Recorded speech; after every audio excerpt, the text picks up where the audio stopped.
2 கையை உயர்த்தி சொல்லுங்க. தேவரீர் எங்களை சிறுமைப்படுத்தின நாட்களுக்கும் நாங்கள் துன்பத்தை கண்ட வருஷங்களுக்கும் சரியாய் எங்களை மகிழ்ச்சியாக்கும். நல்ல ஒரு ஆமேன் சொல்ல மாட்டீங்களாங்க?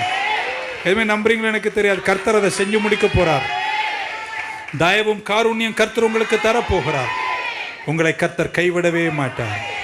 ஆண்டவரை நீங்க தானே சொன்னீங்க நான் வாழல்ல தலையா இருப்பேன். நீங்க சொன்னீங்க என்னுடைய சங்காரக்காரர்களை சங்கரிப்பேன்னு சொன்னீங்க. நீங்க சொன்னீங்க இடுக்கன் 2வது முறை தலை தூக்குவது இல்லைன்னு நீங்க தானே சொன்னீங்க. உனக்கு விரோதமாய் உருவாக்கப்படுகிற எந்த ஆயுதமும், கையை உயர்த்துங்களா, நீங்க தானே சொன்னீங்க. அவங்க தீமைக்காய் செய்யறதெல்லாம் நான் நன்மைக்கா மாத்துவேன்னு நீங்க தானே சொன்னீங்க.